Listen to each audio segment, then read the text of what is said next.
शोक, विषाद बहुत ध्यान देने योग्य विषय है।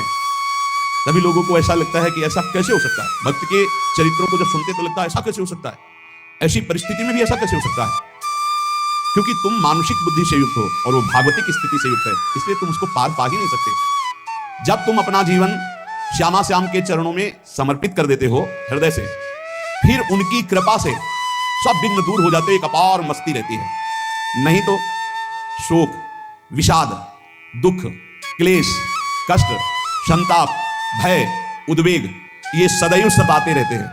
इसी से डिप्रेशन होता है। बार बार नकारात्मक चिंतन, शोक, विषाद, दुख, चिंता, क्लेश, संताप, भय, उद्वेग यही पूरे मानसिक स्तर को नष्ट कर देते हैं। उत्साहहीन जीवन हो जाता है।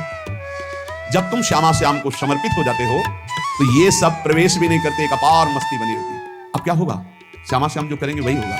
श्यामा श्याम पता नहीं कैसा करें, नहीं वो सदैव मंगल भवन है, वो जो करते हैं महामंगल होता है। यह निश्चय उपासक के हृदय में आ जाना चाहिए।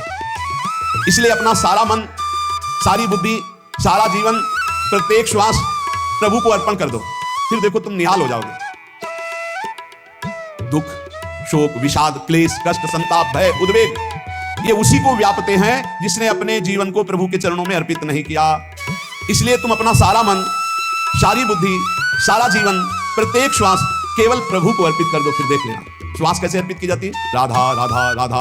बुद्धि कैसे अर्पित की जाती है, एकमात्र निश्चय भगवत सुख ही सुख है, ये जागतिक सुख सुख नहीं, ये दुख है, ये ऐसा दलदल है जिससे आप तक कोई नहीं निकल पाया। सारा मन, हम मन से केवल प्रभु का मनन करें, बार बार मन को संसार से हटा के नाम में, रूप में, लीला में, धाम में लगाएं। बहुत प्रसन्नता हो जाती है उस उपासक के हृदय में जो अपना मन बुद्धि प्रभु के चरणों में अर्पित कर देता है। भगवान ने तो इसको बहुत उत्तम स्थिति बताया है कि मेरे से कभी वो अलग हो ही नहीं सकता यदि मन बुद्धि अर्पित कर दिया। मयि एव मन आधत्स्व मयि बुद्धिम निवेशय तो निवशस्य मयि एव अत ऊर्ध्वं संशया। बिल्कुल संशय नहीं, वो मेरे में ही निवास करेगा जिसने मन और बुद्धि अपनी मेरे में अर्पित कर दी। बहुत प्रसन्नता रहेगी उस उपासक के जीवन में जो अपने आप को मन बुद्धि सहित प्रभु के चरणों में समर्पित कर दिया है। भगवान का आश्रय लेने वाले की पहचान है हर परिस्थिति में प्रसन्न रहना। देखो आप भगवद आश्रित हो कि नहीं, देखो अनुकूल परिस्थिति में तो सब प्रसन्न रहना, लेकिन प्रतिकूल परिस्थिति में प्रसन्न रहना ये भगवान के भक्तों का लक्षण है। हर परिस्थिति में प्रसन्न रहना ये भगवान के भक्तों का लक्षण है।